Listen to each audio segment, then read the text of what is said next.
satu gandeng dikorek sama bajing loncat. Tapi apa itu? Nah, bapak saya alhamdulillah selamat. Kalau muatannya gula pasir tuh hilang semua satu gandeng 20 ton. 25 ton. Iya. Merapi itu ya. Kadang-kadang kan sering lahar dingin atau gimana, Mas. Jadi kan kita cuma berhati-hati di sungai itu. Yang di Boyong itu hampir 15 atau berapa ya, kurang lebihnya 15 armada tuh. 15 armada. Iya. Kelelep semuanya waktu itu. Ya kelelep cuma 1 meter 2 meter lah itu. Kurang lebihnya airnya segitu. Ada korban jiwa waktu itu, Mas? Nggak ada korban, cuma armada aja yang rusak. Yang rusak ya. Habis meletusnya Gunung Merapi itu, saya tuh udah pernah berangkat dari rumah itu jam berapa ya, jam 3 atau jam 2 itu ya, kurang lebihnya. Saya itu mau berangkat ke sungai. Nah tiba-tiba itu depan saya itu ada ular, kurang lebihnya ya sekitar mana ya, ularnya itu kurang lebihnya ya satu pohon kelapa itu. Gedenya? Iya, gedenya.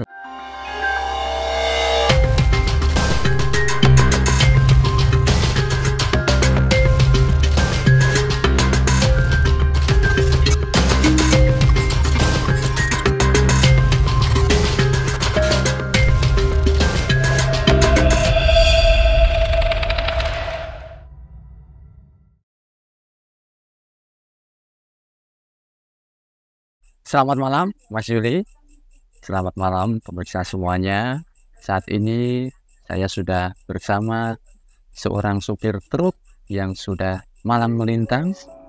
Dia sudah mengirim barang ke berbagai luar kota, dan terakhir dia mencari nafkah, mencari rezeki di lereng Gunung Merapi. Selamat malam Mas Yuli. Malam. Mungkin bisa diceritakan Mas Yuli, awal mula menjadi sopir truk itu seperti apa Mas Yuli?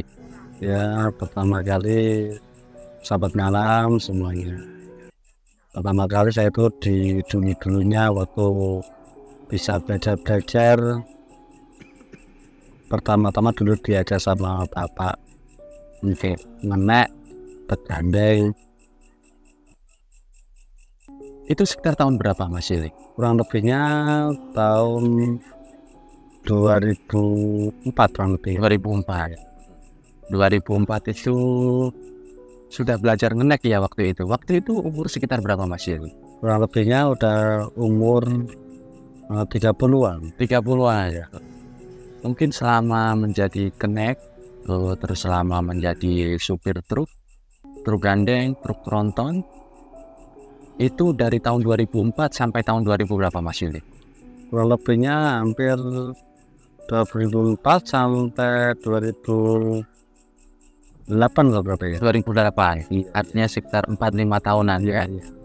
Mungkin ada pengalaman-pengalaman yang menarik yang bisa diceritakan kepada pemirsa semuanya saat mengirim barang ke luar kota atau seperti apa Mas Yuli? Ya dulu saya sering bawa barang-barang itu dari Matkismo ke Surabaya, ke Jakarta. Waktu itu saya tuh sering kirim ke Surabaya. Nah kadang-kadang di jalan-jalan tuh ada banyak gimana ya, banyak preman-preman atau bajing loncat tuh yang sering minta-minta. Kalau ya ada yang minta kayak gitu, ada yang sering minta lain-lainnya gitu. Kalau cerita bajing loncat itu seperti apa awal mulanya? Ya pertama kali dulu waktu jalan itu macet. Nah, terus tiba-tiba ada bajing loncat itu naik ke kabin truk dulu, itu naik ke kabin minta uang. Dan kebetulan saya tuh ya saya takut ya gimana lagi, langsung saya kasih uang. Terus saya tuh langsung telepon jaga saya, ngomong nih kalau misalnya saya itu kena bajing loncat, terus 2 hari kemudian bajing loncat itu dicari sama bos, sama bos jaga itu tangkap. Itu di daerah mana Mas Yuli? Itu daerah Surabaya Rungkut. Surabaya Rungkut. Iya. Waktu itu muatan apa Mas? Muatan gula. Gula ya. Iya. Oh, selain itu mungkin ada pengalaman tersendiri Mas Yuli yang bisa diceritakan kepada pemirsa? Ya, berhati-hatilah semuanya para supir driver itu di jalan. Nah, dulu pernah juga apa tuh kejadian-kejadian itu yang sering saya alami ya, bawa tergandeng itu kadang-kadang ya ada kendala rusak, meletus bannya, kadang copot gandengannya juga pernah. Jadi ya banyak rintangannya lah kalau membuat bawa tergandeng atau tronton dulu tuh. Waktu itu membawa truk tronton itu berdua atau sendiri? Kadang sama kenek, Sama kenek berdua artinya. iya kadang berdua, atau ya kalau pas keneknya udah berangkat ya sendirian ada. Mungkin selain ke Surabaya ngirim daerah mana lagi Mas Yuli? Jakarta. Jakarta. Iya. Oh. Ada mungkin pengalaman yang bisa dibagikan kepada pemirsa semuanya saat pengiriman keluar Jogja ini Mas Yuli? Ya ada Mas, kalau misalnya itu bagi saya ya Jakarta sama Surabaya hampir sama. Banyak itu yang preman-preman atau apa itu sering apa ya, sering rese lah itu. Kasihan supaya itu kadang-kadang cuma minim gajinya, tapi kadang-kadang di apa tuh Dibegal di tengah begal jalan. ya.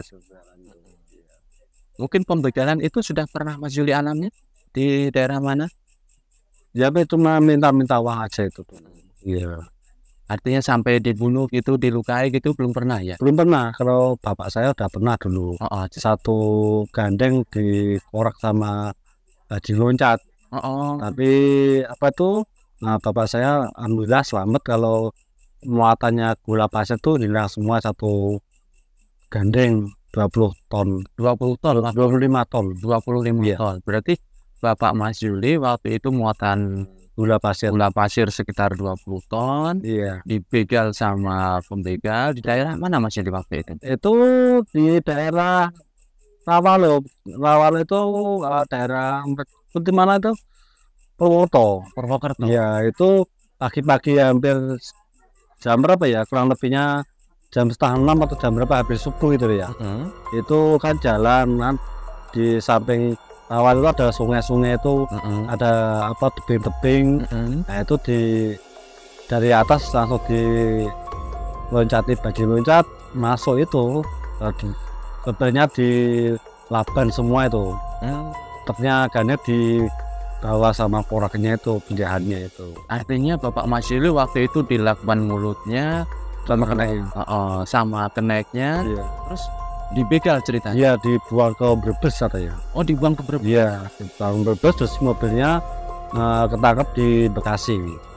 Di daerah Bekasi. Iya. Sekitar tahun berapa itu Mas Yuli kira-kira? Tahun 2006 berapa ya? 7 atau berapa ya? 2006 2007 ya. Artinya kondisi Bapak Mas Yuli almarhum waktu itu selamat atau selamat ya? Selamat, sama barangnya bulannya hilang. Iya. Sekitar berapa itu kalau dinilai rupiah kan 20? Kurang lebih dulu, waktu dulu itu kurang lebih ya hampir 300-an juta. 300-an juta ya. Kan selama menjadi supir tronton, terus alhamdulillah sekarang kabarnya itu Mas Yuli punya punya truk sendiri ya. Mungkin bisa diceritakan Mas Yuli bagaimana awal mulanya punya truk sendiri saat ini? Dulu itu waktu hampir gandeng itu, saya tuh sakit, pertama-tama sakit, terus saya tuh terjun ke Merapi, jadi sopir Merapi itu dulu. Waktu dulu saya cuma cuma kerja sama orang gitu Pak. Kerja sama orang, terus lama-kelamaan 2 tahun atau gimana itu, 2 tahunan itu saya merintis cari armada sendiri. Terus saya beli truk sendiri sampai sekarang.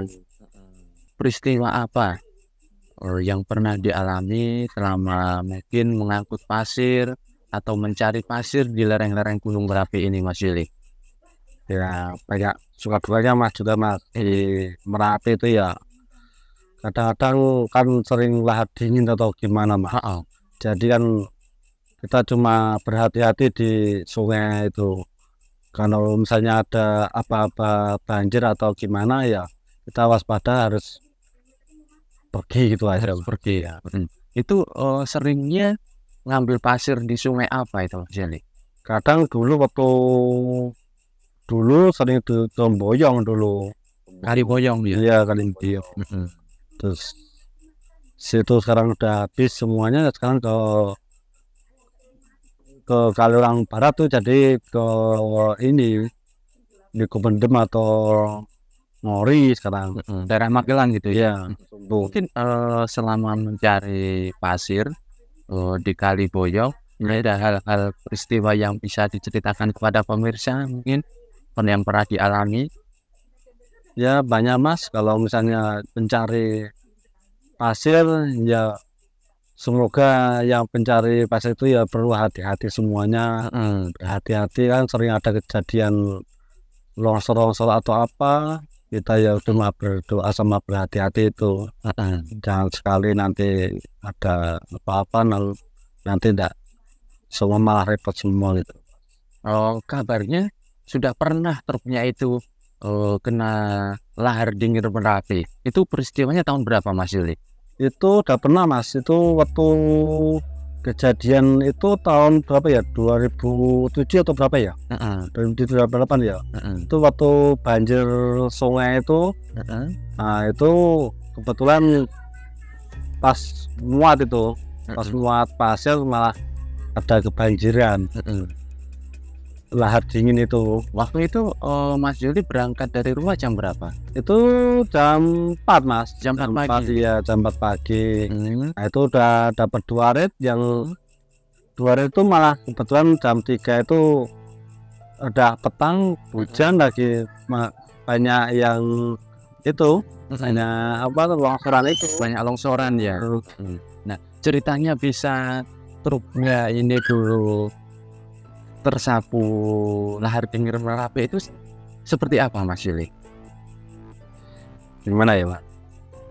Dulu tuh sungainya itu meluap, jadi berapa detik aja udah airnya tuh deras sekali, jadi malah mengenain truk saya. Waktu itu berarti Mas Yuli sedang ngantri pasir di bawah kali atau seperti apa? Lagi muat kebetulan airnya deras, kita mau lari mah kebetulan banyak antrian yang mau naik gitu loh Pak. Jadi enggak sempat kita naik mah udah kena air itu. Berarti kondisi Mas Yuli waktu itu di bawah kali. Iya. Itu lerengnya, tebingnya dari kali itu berapa meter kira-kira? Ya kurang lebihnya hampir 30-an meter tuh Pak itu Pak. Bisa ya? Iya. Truk-truk masuk ke situ. Iya. Kan tanjanya juga tinggi itu loh Pak. Nah itu waktu itu ngantri di bawah ya kan, memakai yang ngising truknya itu pakai alat manual atau seperti apa? Iya manual, disenggol aja Pak itu Pak. Disenggol, kita cari pasir, nanti habis dapat banyak satu rit itu dinaikin semua sama tenaganya sama yang cari pasir. Jadi cerita pas mobilnya ini tergulung lahar dingin, waktu itu Mas Yuli sedang di bawah ngisi pasir, tapi nggak sadar ada aliran sungai yang deras Pak. Iya Pak, iya. Berapa, kalau boleh tahu berapa truk waktu itu yang ada di bawah tersapu itu? Itu banyak tuh Pak, kurang lebihnya hampir berapa ya tuh? Yang di Boyong itu hampir 15 atau berapa ya, kurang lebihnya 15 armada tuh. 15 armada. Iya. Kelelep semuanya waktu itu. Ya kelelep cuma 1 meter 2 meter lah itu. Kurang lebihnya airnya segitu. Ada korban jiwa waktu itu Mas? Nggak ada korban, cuma armada aja yang rusak. Yang rusak ya. Waktu itu kerugian Mas Yuli yang dialami waktu truknya terendam lahar dingin itu berapa kira-kira? Kurang lebihnya kemarin tuh saya jamban itu habis berapa ya? Habis 10 jutaan kurang. 10 jutaan. Iya. Nah ceritanya truk itu bisa diangkat keluar itu seperti apa? Ya ditarik sama ini teman-teman, nunggu surutnya airnya surut, nanti ditarik sama teman-teman itu semua, sama mobil itu. Artinya solidaritas teman-teman supir itu untuk menarik, mengevakuasi truk-truk yang ada di dalam ya. Iya, iya. Kalau mungkin cerita lain yang bisa dibagi ke pemirsa, ini apa Mas Yuli? Mungkin saya dapat kabar waktu itu pernah ketemu ular. Itu seperti apa Mas Yuli ceritanya? Dulu itu waktu habis kejadian itu loh Pak, kejadian habis meletusnya Gunung Merapi itu. Saya tuh udah pernah berangkat dari rumah itu jam berapa ya? Jam 3 atau jam 2 itu ya, kurang lebihnya. Saya itu mau berangkat ke sungai. Nah tiba-tiba itu depan saya itu ada ular, kurang lebihnya ya sekitar mana ya, ularnya itu kurang lebihnya ya satu pohon kelapa itu. Gedenya? Iya, gedenya.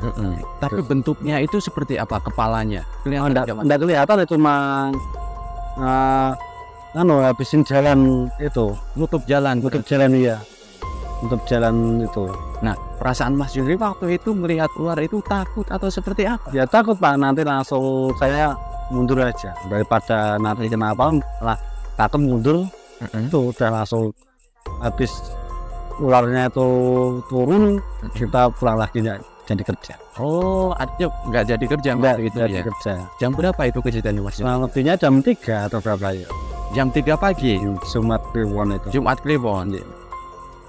Mungkin ada kejadian lagi yang bisa diceritakan kepada pemirsa Mas Yuli? Kabar Ya, kabar. semoga ini cari yang driver-driver armada yang sering cari pasir di daerah mana, yang di sungai, yang di tebing, perlu hati-hati dan waspada. Semoga tidak ada yang kejadian yang tidak diinginkan, dan semoga berhati-hati itu. Kabarnya Mas Yuli itu pernah punya armada truk yang ada nenek-nenek selalu ngikutin itu. Gimana ceritanya itu? Tahun berapa itu Mas Yuli? Itu tahun berapa ya? Dulu itu tahun berapa ya? 2007 atau berapa ya? Saya itu udah pernah beli armada, canter itu tiba-tiba kadang-kadang itu motor saya itu, truk saya itu sering rusak. Sering rusak, kadang 1 tahun itu bikin mesin 2 kali. Terus sering tak tanya sama orang yang tahu lah itu, misalnya tuh katanya itu ada yang ngikutin itu truknya itu. Jadi kita kalau buat kerja itu kadang dia enggak mau. Yang ngikutin itu kalau ceritanya itu sosok apa itu Mas Yuli? Katanya itu sosok nenek. Iya, nenek. Mungkin perasaannya Mas Yuli itu ada yang berbeda nggak saat membawa truk itu? Ya kadang-kadang itu ada. Kadang kalau dibawa kerja itu dia mintanya mau pulang aja, itu motornya itu udah mau istilahnya pun ngoyen enggak mau. Itu terus katanya itu katanya dulu tuh mobil itu yang saya beli itu udah pernah nabrak orang gitu loh Pak. Nabrak orang yang nyampe meninggal. Jadi istilahnya mungkin kurang bersih atau gimana, enggak tahu ya Pak ya. Namanya kita juga beli, tahu-tahu ya kayak gitu, terus mobil armadanya itu dinaikin katanya atau apanya, ngikutin gitu. Ada nenek-nenek itu. Nah, akhirnya bisa lepas dari nenek-nenek itu seperti apa? Saya jual Pak mobilnya. Oh, dijual? Iya, dijual. Artinya truk yang diikuti nenek-nenek itu berapa lama? Itu hampir 5 tahun saya bawa Pak. 5 tahun ya, 5 tahun saya bawa. 5 tahun saya bawa terus saya jual. Terima kasih Mas Yuli atas berbagi pengalamannya, suka dukanya menjadi supir truk.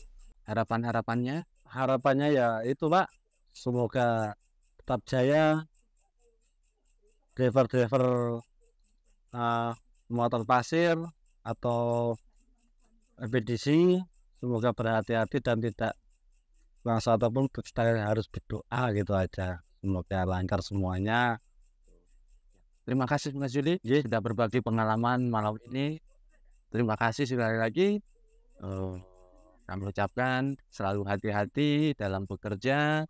Semua kita dalam selamat sampai di tujuan dan sampai di bertemu lagi dengan keluarga.